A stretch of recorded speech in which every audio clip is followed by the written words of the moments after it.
Olá pessoal, tudo bem? Vamos responder a pergunta hoje da internauta Raíza Carvalho. Ela diz o seguinte: olá gente, sou uma pessoa de fé, mas às vezes a minha racionalidade se põe no caminho. Acredito em Deus, acredito em Cristo. Minhas maiores dúvidas são sobre a Bíblia. A Bíblia é a base do cristianismo, sem ela ele declina. Penso em todas as religiões e concluo: essas pessoas também têm fé e o seu próprio manual espiritual. Elas também creem nisso piamente. Penso também, a Bíblia foi composta por homens num período de mais de 1000 anos. Isto é certo? Pergunta entre parênteses. Sim, já vou logo te respondendo, Raíza, é isso mesmo. A Bíblia foi escrita num período de mais de 1000 anos por cerca de 40 pessoas. Ela conclui a pergunta: como podemos ter certeza de que a Bíblia é de fato a palavra de Deus? De cara eu já me identifico contigo, Raíza. Eu também tive muitas dúvidas em relação a isso e como jornalista eu investiguei muito depois da minha conversão, da minha decisão. Eu fui muito questionador. Eu acredito que toda atitude de fé ela nasce de uma dúvida e vou te confessar, não deu para ensaiar essa resposta. Não sei nem como vai se dar daqui para frente, nem quanto tempo. Por isso que eu te desafio que se demorar um pouquinho, fica aí todos vocês que estão ouvindo. Eu escolhi uma passagem bíblica aqui que me impactou muito, que está no livro de João, Evangelho de João, capítulo 18. Jesus está diante de Pilatos, já ali no seu julgamento pré-crucificação, e no capítulo 18, no versículo 37, diz o seguinte: disse-lhe, pois, Pilatos: logo tu és rei? Jesus respondeu: tu dizes que sou rei. Eu para isso nasci e para isso vim ao mundo, a fim de dar testemunho da verdade. Todo aquele que é da verdade ouve a minha voz. Disse-lhe então Pilatos, perguntando: mas afinal, o que é a verdade? Esse é o grande dilema. Eu poderia te dar uma série de argumentos históricos, arqueológicos, enfim, filosóficos, que poderia comprovar a veracidade dos escritos bíblicos. A veracidade no sentido de que eles existiram, aquelas pessoas existiram, esses registros são reais, os personagens são reais, Jesus viveu, Jesus veio à Terra no período especificamente dito na Bíblia. Existem documentos muito antigos que comprovam isso. A Bíblia nasceu como um livro oral, passava de uma tradição até que a escrita, o alfabeto hebraico surgisse para que ela fosse começada a ser escrita, mas aquele povo, o povo hebreu, eles tinham muita responsabilidade acerca das suas histórias, da maneira de contar. As pessoas que carregavam essa memória oral, eles eram muito criteriosos. O nome de Deus, ele não era pronunciado. Tamanha era a responsabilidade e o respeito para com o nome do Senhor. Enfim, eu poderia te apresentar tudo isso. Algumas comprovações documentais e tudo mais. Porém, nada disso pode convencer alguém de que a Bíblia com certeza é a palavra de Deus. E aí eu te coloco um único caminho. E o primeiro caminho, esse caminho ele parte da dúvida. Então aí a gente se identifica. Parte da dúvida porque o questionamento vai te levar a uma atitude de fé. Então a única forma de você ter realmente certeza de que a Bíblia é a palavra de Deus é pela fé. E essa fé, a própria Bíblia nos ensina no livro de Efésios, diz assim, que nós somos salvos pela graça, mediante a fé. Isso não vem de vós, mas é dom de Deus. Então precisa de um toque sobrenatural, um toque de Deus, até mesmo para que eu possa ter essa convicção, essa certeza. Mas eu te faço algumas perguntas que intriga até hoje, né? O que faz da Bíblia um livro sobrenatural? Não é uma coisa comum, não é uma coisa normal.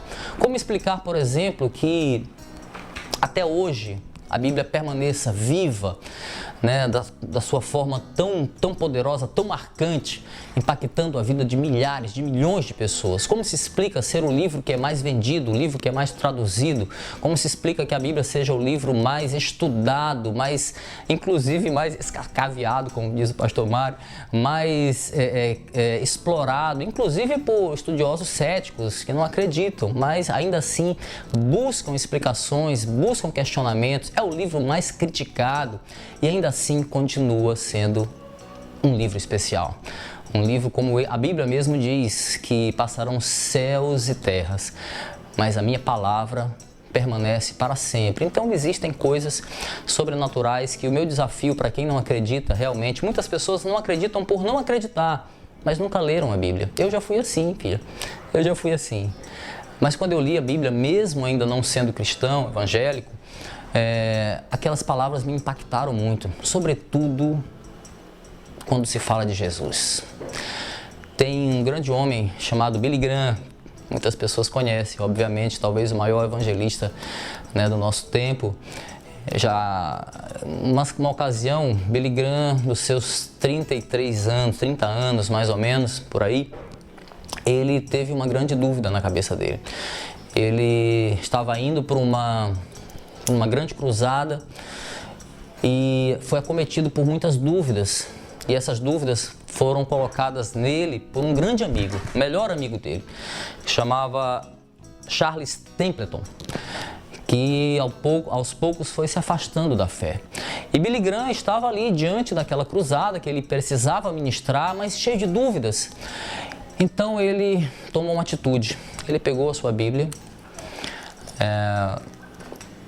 se colocou no lugar, foi caminhar com a Bíblia na mão. Ele se ajoelhou, se prostrou em lágrimas, porque as dúvidas estavam realmente dilacerando o seu coração. E ali, em lágrimas, ele declarou: Deus, eu não tenho como comprovar que tudo que está aqui é a verdade. Eu não tenho como dar todas as respostas que o meu amigo Charles Templeton está me fazendo, inclusive o chamando de ultrapassado e tudo mais. Eu decido, Senhor, pela fé, acreditar que o que está aqui na Bíblia é a tua palavra para o teu povo. Tudo aquilo que eu te questionei, como é que pode um livro assim, assado, continuar sendo o que é hoje, a importância que tem hoje? A resposta para quem tem fé é uma palavra: Deus. É Deus. O Billy Graham, ele conta na sua biografia que nesse momento, quando ele tomou essa decisão, ele nunca sentiu o poder de Deus tão grande na vida dele. E aquilo a fé foi renovada de tal maneira que ele seguiu a sua vida e milhões de pessoas, milhares de pessoas vieram a Cristo por meio desse ministério fantástico deste homem, tão simples quando ele prega.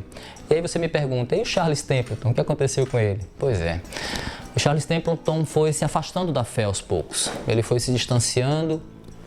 E um livro que eu gosto muito de um escritor, jornalista, ex-ateu, chamado Lee Strobel, conta a história da amizade de Billy Graham e Charles Templeton. E ele foi entrevistar o Templeton, querendo saber o que tinha acontecido. Chegou na casa dele, eu vou contar isso para vocês. Ele chegou na casa do agora ateu convicto, inclusive com alguns livros publicados. Um deles fala mais ou menos assim: adeus, adeus, porque eu não posso acreditar na fé cristã, e ele dá lá as suas razões. E durante a entrevista, o Templeton dá 1000 razões para não acreditar na Bíblia, dá 1000 razões para não acreditar em Deus. Teve uma tragédia pessoal na sua vida, que é o mal de Alzheimer. Inclusive ele cita que um Deus bom não poderia permitir que uma doença dessa corroesse alguém, e ele citou que um Deus tão bom não poderia permitir as tragédias. Enfim, ele deu muitos argumentos acerca da sua fé e por que a fé dele se esvaiu. Num dado momento da entrevista, o Lee Strobel pergunta por Templeton, por Jesus: e Jesus? O que o senhor acha de Jesus? Ele parou para pensar, deu um gole do café e disse assim: Jesus foi o homem mais importante que existiu. Já chocou o jornalista. Ué, um ateu responder dessa forma? Aí ele confessou a sua surpresa, mas como assim? O que o senhor pensa de Jesus? Aí ele diz assim, tudo de bom, tudo de puro, tudo de justo, tudo de verdadeiro, tudo de honrado, tudo de decente que eu tenho na minha vida, eu aprendi com Jesus. O jornalista, já meio chocado, pergunta para ele, mas quer dizer que é bom para o mundo imitar Jesus? Ele, como seria um mundo diferente se todos imitassem Jesus? Eu até hoje, tudo que eu faço, eu tento ver como Jesus agiria. Lembrem-se que é um ateu falando. E ele insistiu naquilo. Mas o senhor está querendo quase me dizer que o senhor se importa com ele. E ele fala assim, claro que sim. E nesse momento a voz dele embarga e ele fica tentando buscar as palavras, o Strobel contando, é muito interessante, ele tentando buscar as palavras para tentar traduzir, ele começa a dizer, Jesus é a coisa mais importante da minha vida, Jesus é alguém que o mundo precisa imitar. E nesse momento ele começa a se descontrolar, o ex-ateu, e o jornalista perplexo ali, olhando, assistindo a cena, ele começa a se tremer, os olhos começam a marejar, e ele diz assim, o que eu estou querendo dizer, eu não estou conseguindo encontrar as palavras, é que eu sinto falta de Jesus. Eu sinto saudade dele. E nessa hora ele entra num choro compulsivo. Ele não consegue controlar nem o choro nem a vergonha. O jornalista fala que ele tenta enxugar as lágrimas, mas ele não consegue. Ele começa a se tremer, ele começa a entrar num choro copiosamente. E ele encerra a entrevista, eu não quero mais falar sobre esse assunto. Filho, o que acontece é que hoje as pessoas, elas precisam acreditar em Jesus e só tem uma forma.